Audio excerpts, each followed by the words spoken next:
think we can move to the actual topic. So I wanted to introduce you a little bit. I know now you work for Radiness, I think is the logo that you have there. You were telling me a nice story about the chameleon. So if Yeah, you don't mind to tell everyone why the chameleon there, and then we jump straight into the remote operations part of the conversation. yeah. As you said, since January, I work for 𝐞 and 𝐞 founded, sub-founded, I would say. It's yeah, Readiness. They signed the foundation for it, the contract, Yeah. on the same day as I signed my contract. Wow. And I would say Readiness was a perfect match for me, because now I'm in the role to make remote scanning great in Germany. We provide remote scanning as a service. Okay. So that's Can our you main part. Can you just define what it is as a service? Because there's different ways. When we talk about remote scanning, it can just be you have the platform, you sell a product, or you Mhm. sell a service, and you're telling us you work as a service. Can you just define that for everyone? Yeah, we have different customers. We have large sites who have many practices around a greater area, or we have small practices as customers, and we have hospitals as well as customers. And as you said before, they all um, have staff shortage in their facilities, and in some cases they have to close their MRIs.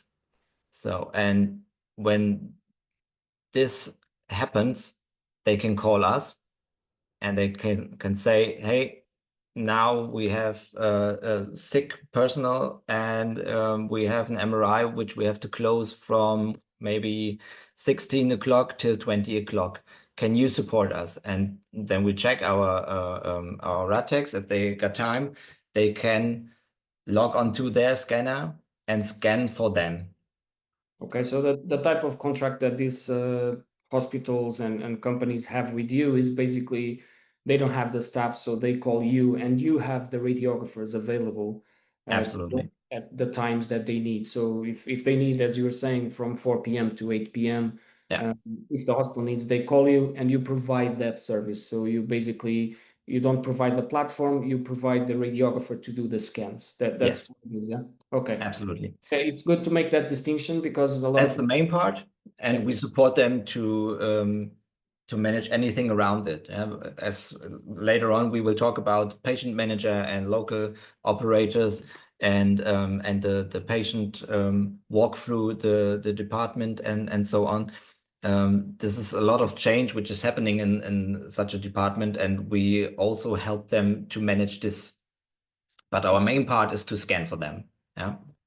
And that's where the chameleon comes from. Please tell them the story because I really like the story Yeah, that absolutely. I liked you. The chameleon is a symbol for our RATEX, you could say. Every RATEC who is scanning for a department um, fits into their department, so nobody realizes that there is remote scanning from outside. Everyone should feel like it's normal, it's an inside system. I don't know how to say it. As a chameleon changes its color to fit into an area where it's not seen. Okay, we are remote scanners. We are not seen in the practice, but we are there, and nobody realizes because we fit in their system. perfect. I think we spoke about this on the last week when we did the introduction to remote operations, and there was I think a question of people asking if we should tell our patients that they are being scanned remotely. Yes, And why not? back then, what me and Julian were talking about is the fact that we believe we should be as transparent as possible with our patients. Absolutely. Yeah. If the patients they ask us who's scanning, we will have no problem to tell them it's remote, it's not remote, right? But do you in Germany actually, for example, if a patient comes to a clinic, do you believe they will tell them straight away that their scans are being done remotely, or do you think nothing is said to the patient until they actually ask for it? I'm not sure if you should put a sign on the door here, we are scanning remotely. I think there will be some patients who turn around and go to another department, maybe because they have some thoughts in their mind that this is not a good examination, which is then done. So I don't think you should put such a sign on the front desk. But if a patient is asking, I would always say the truth. Yeah. Yeah, I agree. I think we should always be 100% transparent. But yeah, do you feel that in Germany that patients are a bit pushing back on this kind of technology, for example, on AI as well? Do you think patients are not to trust, they don't trust as much as we believe they should? Or what's your experience with patients in Germany in terms of trust? Yeah. It's I think it's like anywhere else. They're difficult. You have patients who don't mind anything you are doing with them. They do everything. They are happy that you examinate them and that they get help from you. And there are people who are, yeah, I don't want to say the word because you're in some cases you are happy that they are going. Yeah. Yeah, I know. Yeah, But I think you know what I mean. And there's some cases where they tell you that they pay a lot of money for this examination and that they uh, have to get this service from you as they want it. And yeah, it's difficult. And I think there are yeah, as I said, there are some people who would turn around and go if you tell them there is a remote operator from home who is scanning this, because they don't think about the qualification of the persons who are on site, even if they are not a RATEC, but they are qualified as well. Yeah, we'll talk later on about it. And yeah, that's not fair to those people. And I think it's the same with AI. With AI, exactly. you have the same problem. When you say, I think when you say you use AI, then some people may think that you are not a good radiologist. So there's Yeah. still that mistrust You because need AI because you are not good enough. So okay. they don't Actually, think that you.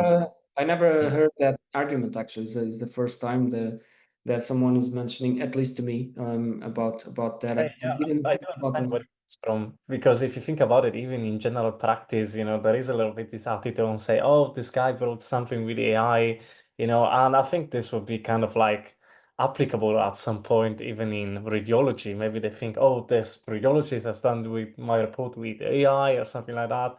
Imagine if it's like a sort of like pre-format report with AI, someone will remain a little bit. So I do understand why this applies to remote scanning as well, but I think it's just a matter of, absorbing the fact that there is this possibility, there is this new reality. Let's just, Mm. face it. The fact that, qualifications most likely remaining the same. So it's just changing the workflow.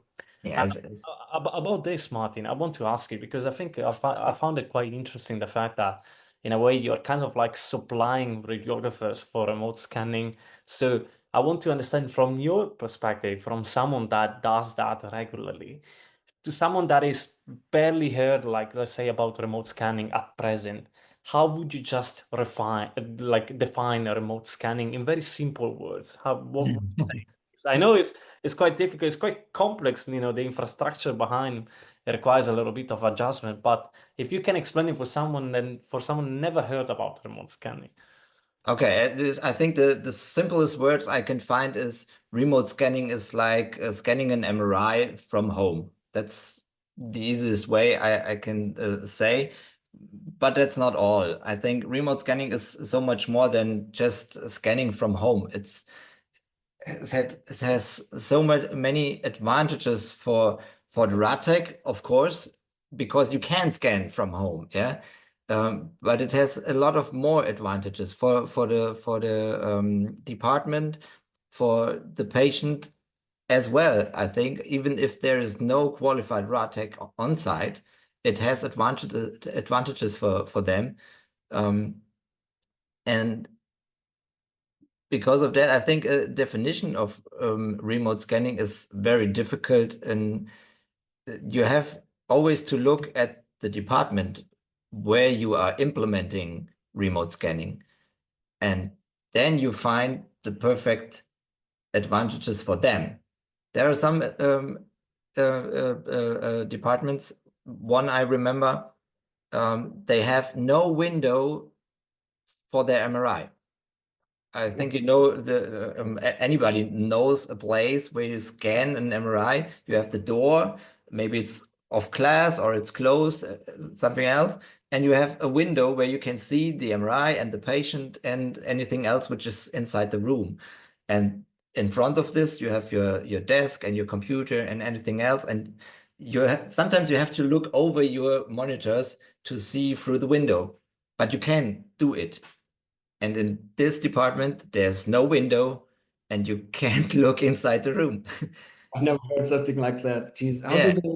And another thing is they have 2 MRIs and there is no desk in front of the MRI.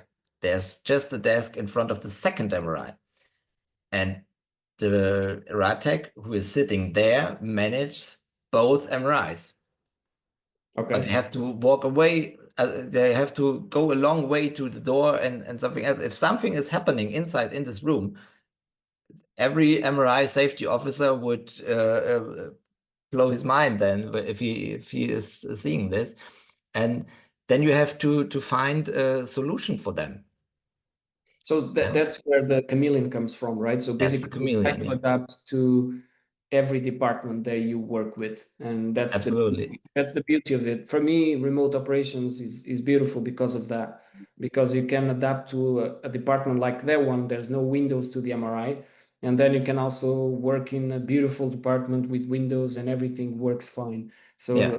that's the beauty of the flexibility of this technology. So I want And the department with where everything is wonderful and nice and modern and something else, they have other advantages of remote scanning.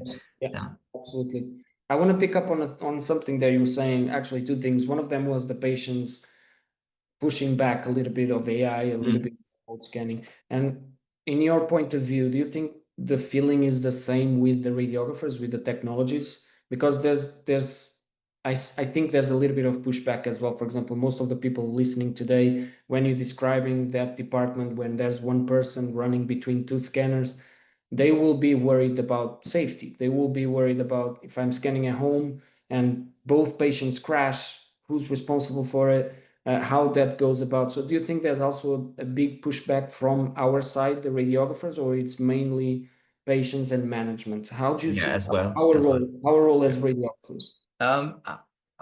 I don't want to say it, but it is like that. You have, as in many other things in our life, you have, I would say it's not always. Always is such a hard word, but in many cases you have that part that you have older techs who did the things they are doing for many, many years, more than 15. So I'm an older rad tech for 20 years, for 30 years. And some of them don't want to think about other ways of working. And they block this new stuff, I would say. Yeah? And you have a lot of young people who are coming directly from school, and they maybe they have made some hours in a department where there is remote scanning implemented, and they learn from the beginning that there's an option later on when you do your job and when you are getting well experienced, that you can work from home. And they come to another department and say, I just work here if I could work from home. Not every day, but some days. Yeah. You start having radiographers already doing that? Like, I'm not working for you if I can't work from home? That's a reality in Yes, Germany? absolutely. Absolutely. Yeah. Wow. I don't think we have that in other countries, at least that I'm aware of. I know in US we have something like that as well. In Italy, I don't think. Portugal as well. Spain, no. In UK, definitely not. Sounds a little bit crazy because this is actually what is turning into most of the other job profiles. You know, those working in finance, they are kind of like always moaning, just passing me the term, oh, this company, they're not allowing me to work from home anymore. Yeah. Like they reduced me to from 4 to 3 days. And it's quite funny to hear that this is actually a common problem for radiographers as well. I Yeah, think absolutely, absolutely. But also to them who are informed. Yeah, there are much more radiographers in Germany who haven't heard about remote scanning yet. wow, because I always thought Germany is one of a kind in remote scanning, I would say. It's Yeah. one of the pioneers. Anton, I think, is here today as well. He's listening. He's been one of the pioneers for remote scanning. He's going to be on the podcast as well. But he told me that in Germany is quite a thing, remote scanning. And I met different companies. I spoke to you as well. And I think in Europe is the country that is embracing the most remote scanning. Do you have that point of view as well, living in Germany and working in Germany, or you think it's more a point of view from someone that is outside? Yeah. We have two advantages. We have two providers who are there. What as one provider, you all know them, is pioneer of remote scanning. They made the first software, and you only could do remote scanning if you have them or their product. You can mention brands, that's fine. We are completely unbiased and we talk about every single platform, so that's fine. Yeah, okay. And we talk about Siemens, is for sure. Yeah, right. They implemented a single virtual cockpit. They had 𝐓𝐡𝐞 before this, so you can do some kind of remote scanning with 𝐓𝐡𝐞, but you had some difficulties, I think, when it comes to communication with the people on site and the patient. So it wasn't perfect. It was good for teaching. It was good for helping in some difficult situations, but it wasn't real remote scanning, I would say. But then they implemented single virtual cockpit, and this changes a lot. But it was only for Siemens. And then another German company came across. You all know RoClub. They made their marketing with the clue that you can connect every vendor to this platform. Yeah. There's two platforms, basically they are multi-vendor as we call it today, right? The RoClub, Ionic, Rock from Philips. I think nowadays most of nowadays every vendor has a multi-vendor option. Yeah, right. But in the first steps, you know it as well. There were a lot of problems to connect a different vendor with the software or the platform from another. So we had two vendors in Germany right now, and I would say Anton was the absolutely starting point in Germany, and he made it a point there. So another point is that I don't know how extreme the lack of personal stuff in other countries is, but in Germany it is like you offer a job position and you can offer anything you want. and you they get still might reject you. and you get no I don't know the word. Sorry.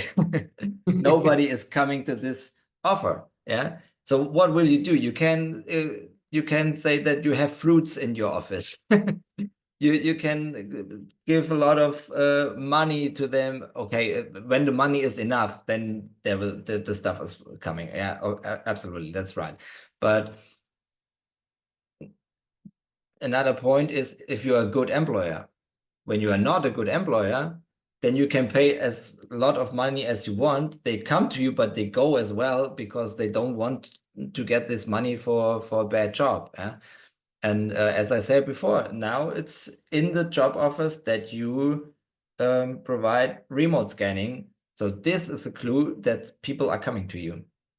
So that's a selling point actually as well. Absolutely, absolutely. Yeah. So, for example, let's say if someone listening to us here today, they wanted to find a job as a remote operator in Germany, what would be the process for them to find companies like yours or companies that would hire them to work from home? What is the process nowadays? Can I, for example, from Portugal, try to work remotely in Germany? How is that process?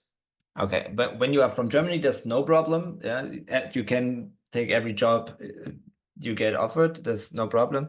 The difficulties comes if you come from out of Germany, and as you say, from Portugal, you need an, I think it's called an admission. So that how should I say this? Is it like a license to work there, or? Yes, you can compare it to a license. And as I said in the beginning, in Germany, you learn everything around radiology, X-ray, CT. The most important thing which is not in the curriculum in the European or anywhere else area is the therapy. Therapy is often divided, I would say. Yeah, it used to be like that. I think, for example, in Portugal now, I think in Italy is the same. It's all together now. So we have okay. The therapeutical radiographers and the diagnostic ones all together within the same degree.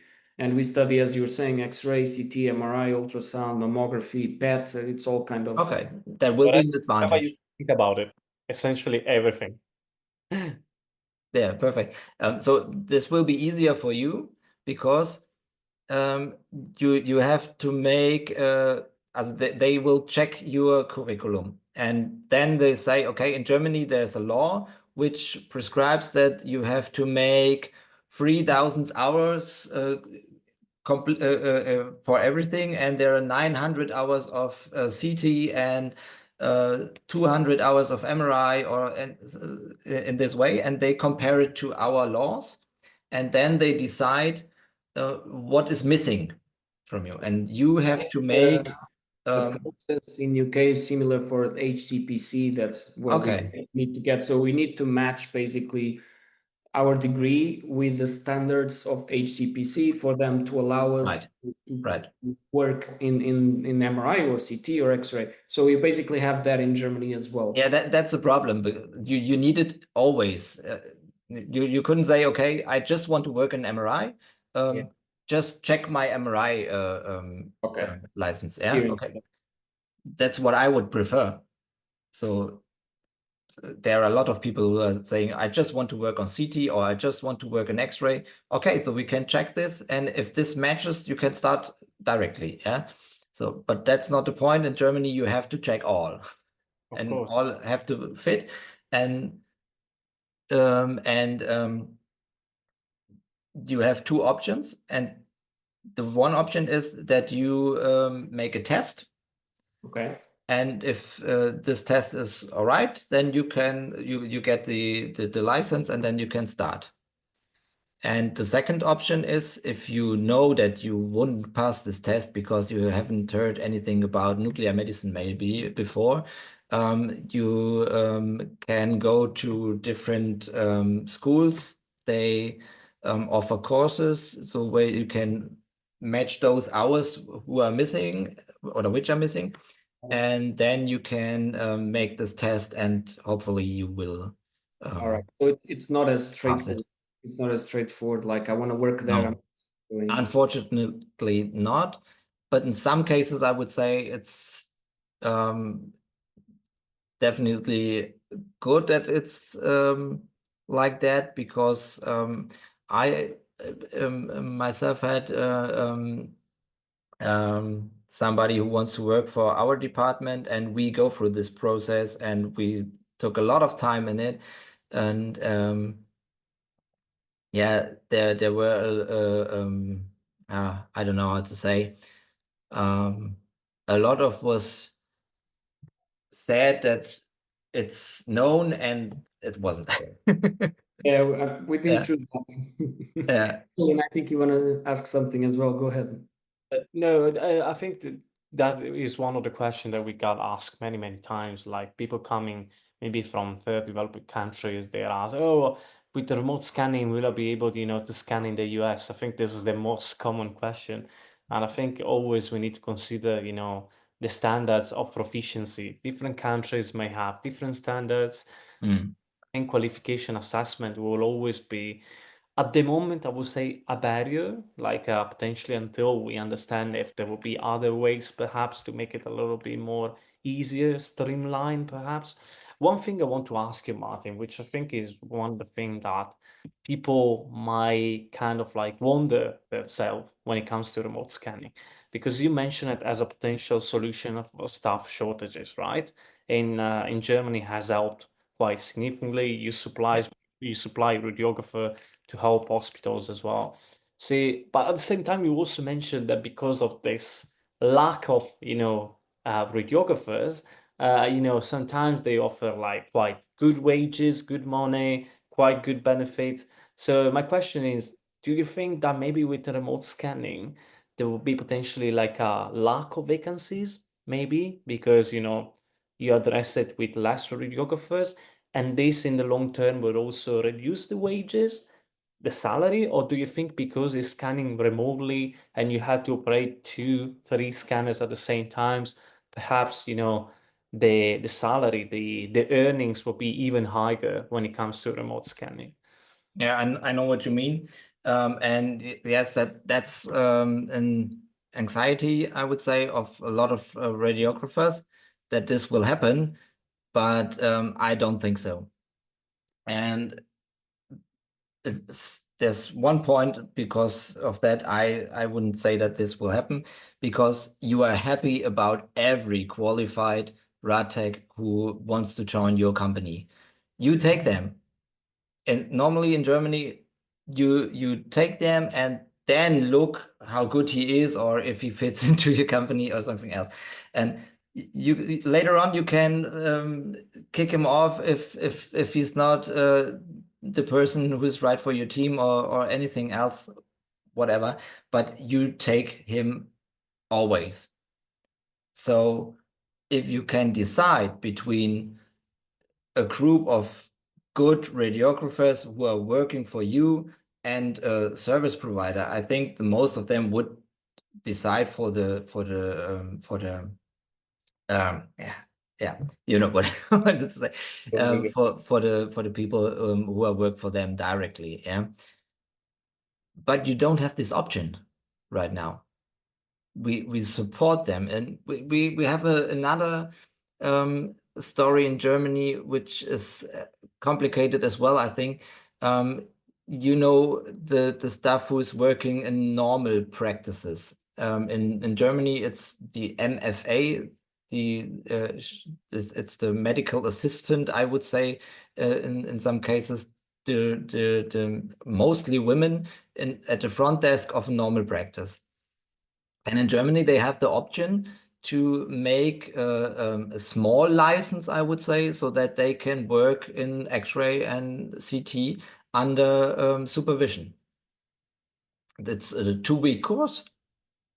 It's okay, and they can learn a lot. But the most of the knowledge they get from the rad techs in their department, and a lot of them are as good as a rad tech who was learning at a rad tech school. Yeah, they go a different way. They go first from the practice part, or the practical part, and then the theoretical part came to them. The rad techs go to school and learn the theoretical part, and then go to the practice and learn the practical part.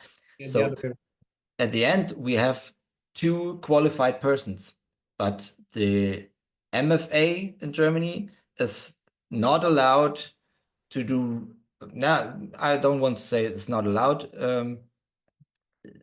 She has limitations, a lot of limitations, and it's very difficult for her or him to erase those limitations. And this is the same with the people who now want to make remote scanning, because a few years ago, everyone said the MFA is stealing the jobs from the RATECs because they are cheaper, as you said. Maybe remote operations is cheaper as a service. And there are much more of them, and they collect all the jobs from the RATECs, and no RATEC is getting a job if they get allowed to do X-rays. And it doesn't happen. Everyone in an X-ray department in Germany is happy about their motivated and qualified MFAs, that they are there, because otherwise they still have to make remote operations 10 years ago. Yeah. So It's good to hear that, because, for example, in Brazil, they use nurses, right? And when I mentioned that, I spoke at a congress here in Portugal, not beginning of the month. And as soon as I mentioned that nurses are doing that kind of job as local technologists, the room went silent, everyone panicked. And I know there's the same feeling in other European countries. For example, in Spain is the same thing, and in UK we go through the same thing. So I believe that bringing people from different areas of radiology, like CT or X-ray, and cross-train them is really important. We ran a poll, I think 4 days ago, something like that, on Everything MRI. And that poll was basically asking how many hours of MRI safety you had during your university years, right? And if you go check the results, 50% of the people that voted said they had no training at all in safety during their 4-year degree. And then the next one was almost none, which means 4 hours to 10 hours within 4 years. 4 hours to 10 hours within 4 years. So if you merge those two together, you have 75% of the students had literally no safety training, right? So those are the people that will be protecting the patients on site. And what we're offering with remote scanning is dedicated safety training for the people that is going to be on site with the patient. And I believe that's what you're saying as well. So that's when I make the point that probably safety will be even better with remote operations. So that's a question for you. Do you think safety is better now, or you think it actually didn't change, or it's worse? What's your thoughts on that? Yeah, as you said, the main point, and I answered to this poll, you remember, in my school, we haven't got any MRI safety special instructions. Yeah, as I said under the poll, I had safety instructions like, is everything of your metal away? Okay. You don't have a pacemaker? No, I haven't. Okay, then you can come inside.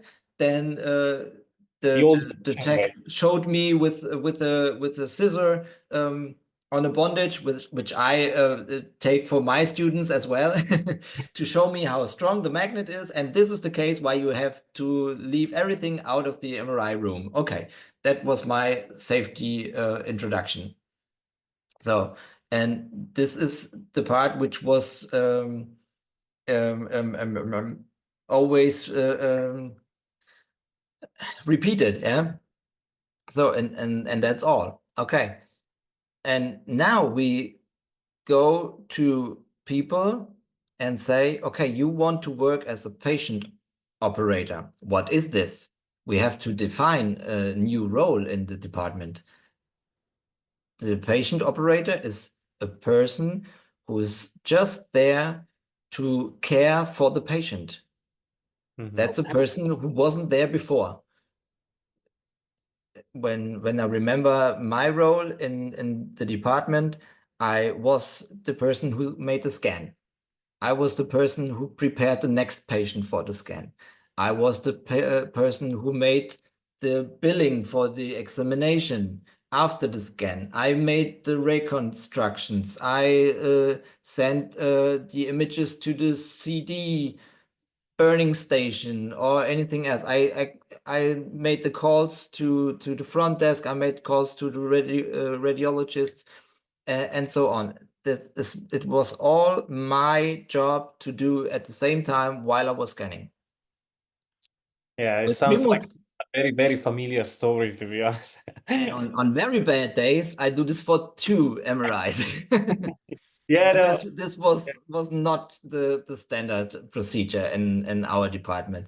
I But have we it. had some cases. We started at 6 o'clock in the morning, and in some very special days, on some very special days, you get a call in the morning at 5:30. Sorry, I'm ill. I cannot come to the department. We had the group in WhatsApp, and in most of these cases, there was somebody was awake, was out with his dogs or something else, and say, okay, I'm there, but I just come there at 7 o'clock. What do I do with the first patients from 6 to 7? Do I send them home?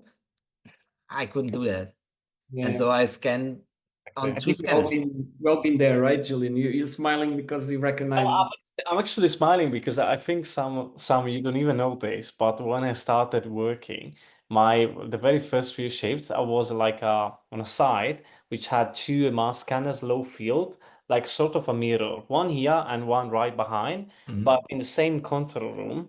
And essentially, they were asking the radiographer to plan the scan in MRI A and then jump on MRI B. And so you were one operator with 2 scanners and you had a nurse to prepare the patient. So that is a little bit the principle of remote scanning, Yeah. doing it on site. So Yes. at least if I can have the benefit of doing it from home, or from a hub or whatever, I think would be quite nice, to be honest. Yeah, I had 3 MRIs in a row, so I had to look on every MRI, that's okay. And I had another person who was on the 3rd MRI, and so we can work together. It does work, but this you can't do an 8-hour shift, I would say. Yeah. But for So example, we did this for 1 hour. And to come back to your question, in case of safety, now we go there and say, you have one person who is just there for the patient. Okay, somebody may ask, what is he doing during the scan? So he or she doesn't have anything to do in this time. No, she could prepare the next patient. Maybe she could care for a second patient on the second MRI. can I Why interrupt you? not? Can I interrupt you here? Because that's one of the questions that people text me about the most is when you're caring for a patient and you position the patient and your remote operator is doing the scan, right? What do you do while you're there? And most of the times the answer is that you can go prepare another patient. And that's where the conflict comes, because if you go and prepare another patient, you leave that patient unsupervised. All right. So we have, for example, Tobias 𝐓𝐡𝐞, he speaks about this sometimes, and he did a post exactly about this, that if we're doing remote scanning, we should do it correctly. And the correct way of doing remote scanning is by having a person with that patient throughout Absolutely. the whole time, right? Yeah. So if you leave to check another patient, where does that leave remote scanning in terms of safety guarantees for the person at home scanning? Yeah, the problem is in my head, because I had the very great advantage of those 3 MRI scanners in a row. And when I go to the next patient during a scan on another MRI, I don't leave the other patient You can still see it. because I'm still there. Yeah. Okay. So everything was in one room and I was still Okay. there. So if there was anything wrong with the patient inside and he pressed the ball or anything else, I'm there. But you are absolutely right. When you have a situation where one MRI is in one room and you have to go through the floor, maybe 20 meters or 50 meters, you close the door and go to another room where is another patient. This doesn't work. But also, Martin, I'm thinking, That's not my point of where how I would say you should work. Yeah. pointing out anything, but you're saying that you're there with the patient, but at the moment you're preparing the next one. So let's say that a patient squeezes a buzzer. What are you gonna do? Are you going to leave the other patient to go there to assist that patient? So I think these are genuine questions, because you can be there, but at the moment you are with another person. Yeah, So absolutely. someone requires your assistance, that is a little bit tricky, and I can see why it kind of like generates a little bit of like questions. I would say also quite doubts. I would say. What do you think? Absolutely. to prepare problems in this scenario, you have to train different workflows than before. Yeah. And I think you have to come together with your whole department, everything who is included in this new workflow, and you have to talk about it at first. That's the main part. And you have to listen to all the thoughts of every person who is connected to this new workflow. And then you will find those points where problems will be, and then you have to find a solution for your department in this special case. I don't want to say one local operator always has to manage 2 patients on 2 MRIs. Absolutely not. Absolutely not. But it is an option for some departments, I would say. Okay. And maybe you have, like in my case, you have 3 MRIs and you have 2 patient operators who work across, maybe, or other options. I think this is the main part, that every department has to find their own way how to manage this problem. Every department is unique, and Absolutely. as you said at the beginning, I think it's all about the pilot. You're making a risk assessment, and you do all those workflow trainings and assessment to see We actually go to every department. exactly. So you talk When we do the everyone. scanning for your department, the first thing what we are doing is, after implementing the software, is that we come to your department and listen to the things you are saying to us, and we look at the area and check everything, check the walkways where you are walking, where is the dressing room, and so on. And then we come together and find a solution for your department. So this is absolutely necessary also for our remote personnel, because they want to know how is the situation in your department. Absolutely. Yes, of course, I can say, okay, I have Ratex and they scan for you, and they don't know anything about your department. They just see your monitors, and anything around is in you have to manage this, and it's not my part. I just scan your MRI. But that's not our point. You can do this, but I think this wouldn't work very long. So there's a thing you told me before, and I was a bit surprised. I don't know if you know this, Julian, but in Germany, apparently there's no zone definition. So they don't have like zone 1, zone 2, zone 3, zone 4. I'm sure there's more countries like that.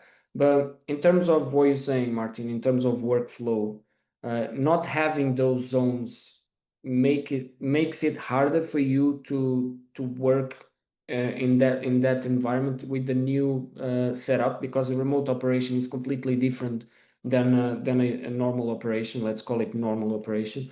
So, for example, if you don't have zone 1 and 2, and I'll show you a quick diagram that we can discuss quickly, but not having those zones and just having the control room and the scanner room, does it make it harder for you to plan these workflows and work with these workflows with your teams when you implement?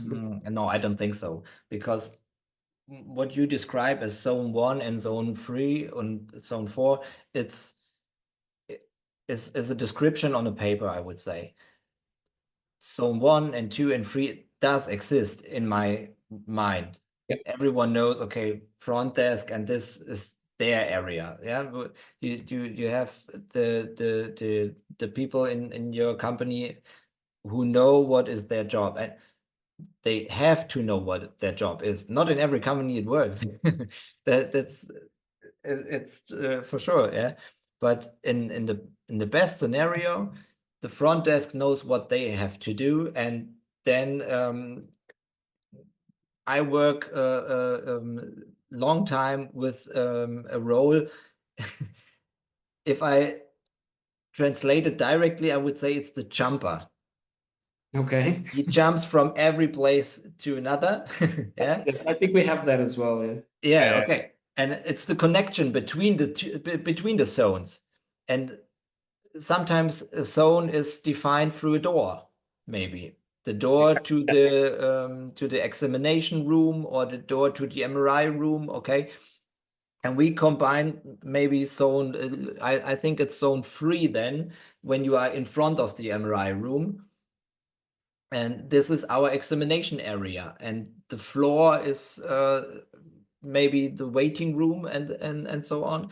And registration desk is zone 1. It's absolutely the same, but we haven't those names. So you basically have the infrastructure, you just don't label it, basically. Yeah, that's where absolutely. it is. The reason why I'm showing in a perfect scenario, you have this structure. No, the reason why I'm showing this is because in my head, the first contact that the remote operator has with what's going on site is around zone 2, when there's a safety decision, if you confirm if the patient is good to go in or not.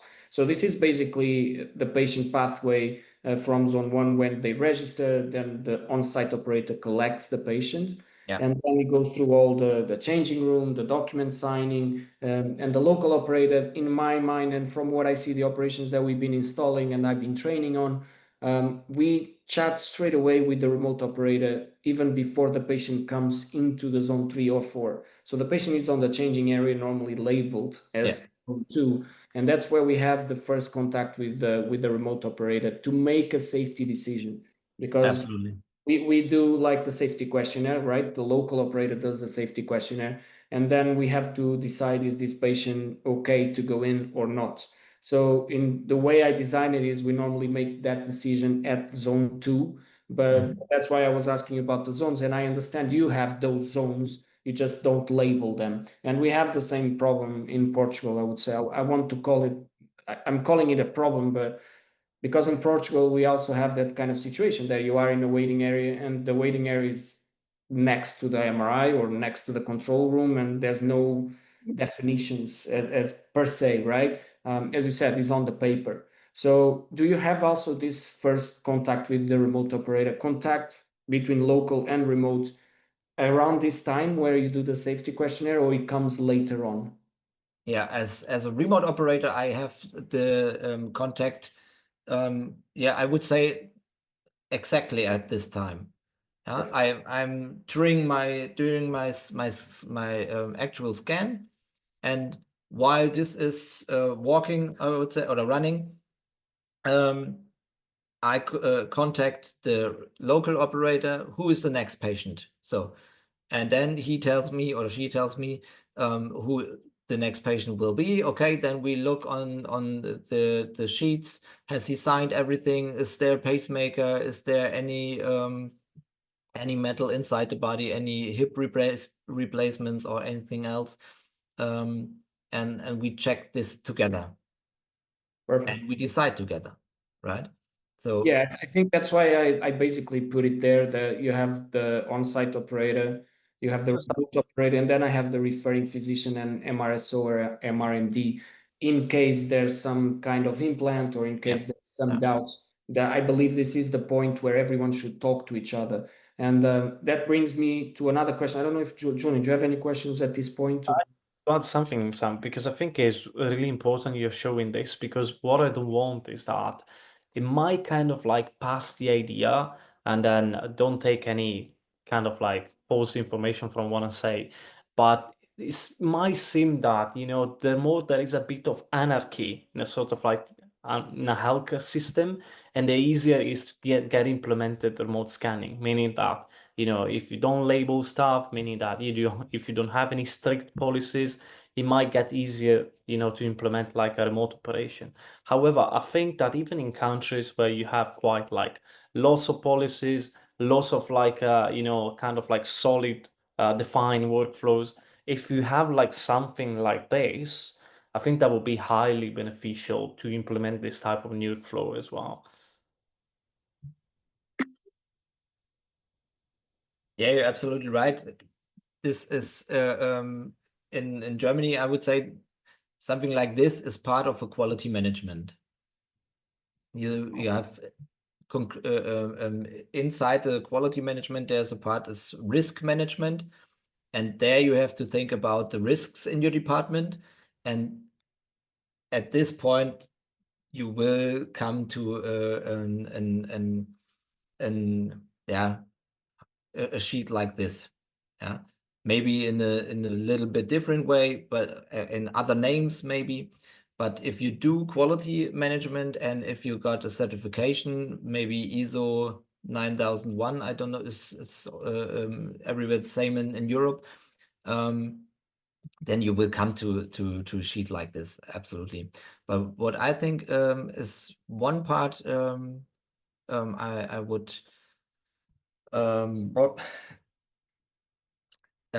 is that you have the safety decision not just at this moment. Yes, The I first agree. safety decision in our department was the call with the patient At the booking. at the booking. Yeah, right. First time the call with the patient. Nowadays, during the online registration, maybe there is the first time where the patient is asked for any contraindications, maybe like a pacemaker or something else. And this is, I would say, the third step in our in the last Or department. around this area, right? Exactly. You have to call where you ask for any contraindications. Then the patient come into the house or the department, and the front desk is also asking, do you have any pacemakers or any metallic implants or something else? Then the jumper collects the patient from the waiting area and asks also, do you have any pacemakers? No. Okay, then you have to turn your clothes off, change yourself, and this way. And my colleague will come from the other side of the room and collect you. And then the question is asked again. So that's a perfect example, Martin, because that's exactly why I say that remote operations can be safer than the normal setup that we have nowadays. Because you're just mentioning, and I know in the normal setup, we also have that safeguard around this point where we check safety on the phone call, or the admin staff is normally trained to ask the patient, do you have any metal within your body or any in or on plants? We normally do that as well in a normal setup. But I think the remote operations make you overcautious. So you want to do it at that point, you want to do it at this point, and possibly you want to do it at this point as well in zone 3, and then probably in zone 4. So you eventually do this at least on the desk. Yes. On the patient table.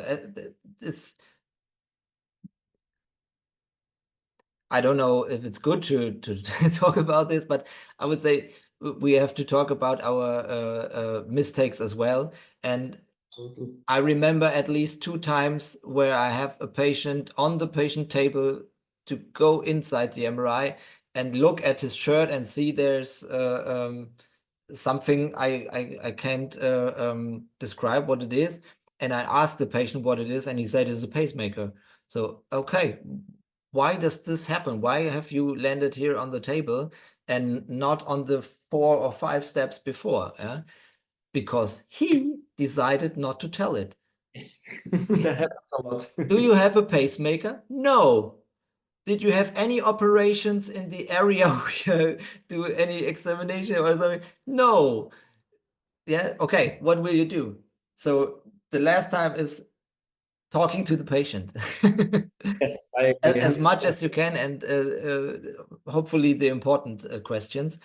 And I want to come back to the point you when you asked me about safety the first time, and about why is it possible that remote scanning is safer then. I talk about the stuff which I'm doing when I was alone at one MRI. So the situation that you miss something in this, I don't want to say chaos, because I manage the chaos. It's when I manage, it's no chaos, but that I miss one question is possible. It's Absolutely. also possible when there is a local operator, but there are not so many steps he has to remember. And so the point that he is missing or she is missing one question is definitely lower than when I don't know what to do next. So perfect. Yeah, I think that summarizes basically everything. Martin, before we move on, I think we have already a solid hour of conversation. There's a few questions, and we could be here talking about this for hours and hours. So we have a few questions from the public that we want to ask you. Julian, do you wanna pick up one maybe and start Yeah. from? Can you hear me? Yeah. Yeah, So all good. I got Derek who was asking, well, it's more like a consideration, which I think is he might have a good point about it. He said, I believe in the next 2-3 years, there will be significant pressure on US employers to offer hybrid or flex scheduling for MR technologies where they split working off site at home and on site in a clinic. And I think this is exactly what you mentioned for Germany. absolutely. This is exactly what's happening at the moment. And who knows which country is going to be affected as well. It might not only be just US and Germany, it might be many other realities. For some might take longer, possibly, but we can see it's quite a real thing and it's happening. Then Yeah, I think Derek is facing the same problems as we do. He's also a remote provider, I think. As Derek, service. we're not going to talk much about Derek because he's number 5 on our list of webinars. So we'll speak to him later on. Yeah, absolutely. There is another very interesting question from Diogo, who say, so take my case, I have a college degree in radiology only and almost 12 years of experience, X-ray, mammograms, or CT and MRI. Would I have to get extra training and working hours in radiotherapy and nuclear medicine to be able to work in Germany? And I think this is exactly what we were saying before, meaning that it seems quite, how can I say, it seems quite not exactly right, the fact that you're supposed to, to study nuclear medicine to be able to scan remotely from another country Yeah. MRI examinations. So there is a little bit an impasse here. Do you agree on this? Yeah, absolutely. And I'm not 100% sure if you cannot get, I would say, a limited license or something like that. But at the moment, I would say you have to make those hours in therapy and nuclear medicine to get your license. Yeah, And I think unfortunately. it's perfectly linked to the next question for John, who says, do you need a different or extra qualification to be licensed, qualified to do remote scanning? Possibly no, I would say, No. but that would be probably useful at this stage. Maybe like a unique remote scanning qualification that would probably, allow to scan in different countries. Can jump in just to say something as a local technologist or radiographer or whatever you want to call it, there will be a standard and there will be a qualification by the end of the year. So that's something that's happening, it's coming, but it's strange because there's nothing on the other side. So as a remote operator, Martin, tell me if I'm wrong, but it's not as easy as being there on the department because you have to get used to be at home. You have to get used to maybe use a headset. It's a different environment. It takes Absolutely. a little bit to get used to it. Yeah, one case, my colleagues who are doing remote scanning for different departments say one thing which is definitely not the same as in the department is the noise. There you go. You don't hear any noise of the system, of people around you. That's quite good for concentration, or because it's for concentration. But anybody who sits in front of an MRI and is doing other things while the scan is running, listen to the sound of the MRI. And if this is You missing, know, you you will know miss if the finish of the scan. you know if the sequence is running, you know if the Absolutely. picture is off, and you know those things, so you feel it. I understand. I feel that way as well. This is missing completely, and you have a complete different setup. And yeah, I think we said before, remote scanning is not for everybody. I think there are three types of groups. There are the one group who don't want to remote scan. They don't want it. Why not? Okay, I don't mind. There are people who only want to scan remote in the future. They never want to see any patient anymore. And there are people between it. 1 week I make remote scanning, and 1 week I go to the patient, or I do CT or X-ray, and I want to be on the patient side, but not always. So, and I think it's okay. You can manage that. That's the beauty of it. And to be honest, Absolutely. the next webinar, the third one, it's just about that. It's Okay, just perfect. flexibility. So it feels like you know already what we're going to talk next week. But before we go there, there's another question here, and then Julian can pick up another one and we close. But there's this one that I've been putting my eye on, and it says, please have a talk about remote IV injection while you're scanning. And Okay, yeah. John says, I know MedRad injectors have interface with most scanners. Not sure about other vendors. Please include this in your topic. So basically, what he wants to know is how you deal with an injection remotely. Is the remote technologist injecting the patient, or is the person on site? And I think he is also trying to understand if there's a reaction, what happens then. It's the same as when you are on site. Yeah, you have personnel there who is able to make an IV injection. When there is a local operator who has not the qualification, then you have a radiologist on site, or you have other qualified rad techs. They are on site. As I said in the sentence before, you have those rad techs who don't want to scan at home. They are in the department. And maybe they are on the same desk as you are, but just a few meters away. Yeah, so they are still there. Nobody sent them all home. It's not possible to stay at home for everybody in the radiology department, but you can make it possible sometimes for somebody. Yeah, and that's the same point with IV injections. We as a service provider, there's the chameleon come again. We talk to the department side and ask them, do you want to make remote scanning with us and IV injection or not? So they decide who is on site and if we do IV injection or not. And if there's a local operator who is not qualified to make an injection and the radiologist has no time or anything else, we only scan without contrast media. And yeah, I don't know how it's done in other departments, but with 3 Tesla and with modern scanners, you have a lot of possibilities to scan without contrast media, and you can plan it in your planner. So why not?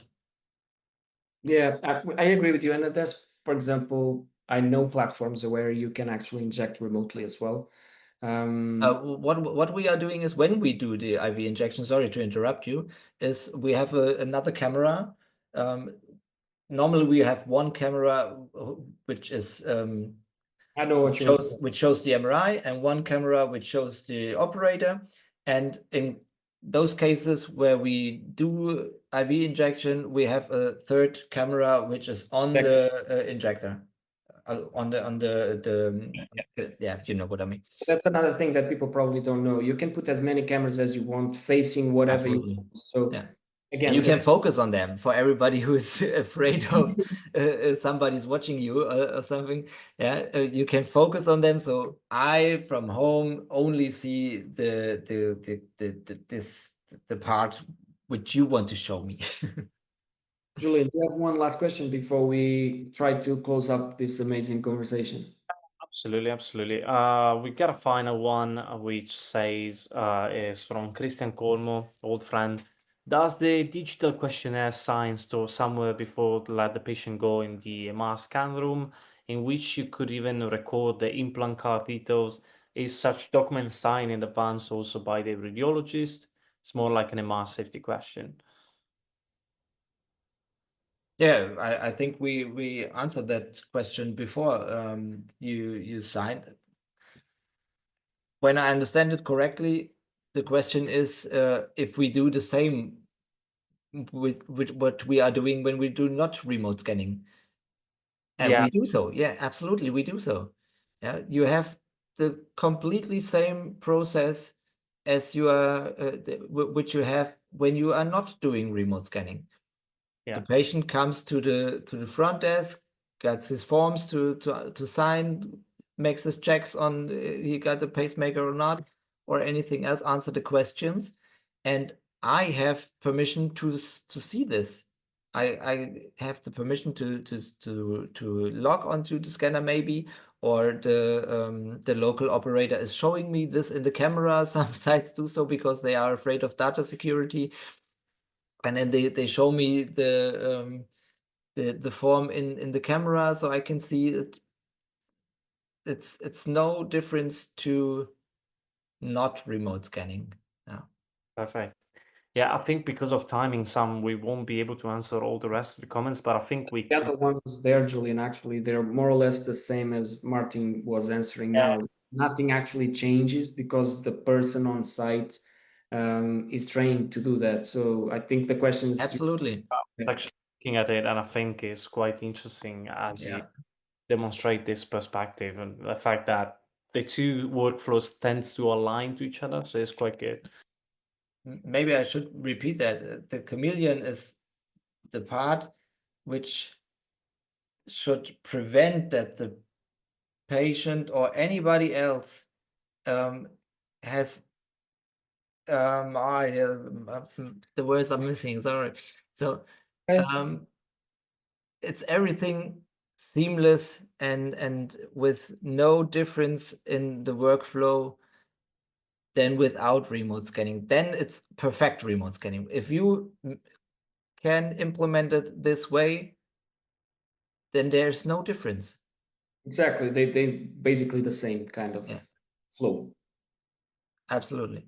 Perfect. Martin, we want to thank you so much for taking the time to speak. I thank you for this option. Thank you very much. It was awesome. And I actually want to ask you one last thing. Please join us as well on the next webinar. So we have Zoe, she's from Australia. She's Great. tell us a lot about work flexibility, as I was saying before. And we have a little surprise for everyone. So it would be nice that everyone join us so we can keep talking about this topic that is so fracturing and people have so many different opinions about this. So yeah, I hope to see you everyone on the next week, next episode. Julian, would you like to have some final remarks as well? Just say thank you to Martin, and I think it was fantastic to share the perspective from someone working from a different country. Because I think as we always say within Everything I'm Right, we need to learn from each other. We need to understand what's happening in Germany in order for someone based in the UK, Italy, US, Portugal to understand what might be the future trends, what to know, also what to expect, and what to change to adapt in a way of these new innovations. So thank you, Martin, for sharing this perspective. I think it sounded very, very interesting. Thank you very much for inviting me. It was a pleasure. Thank you, everyone. Have a nice evening and hope to see you next week. Thank you Thank so much. you. Thank you, everyone.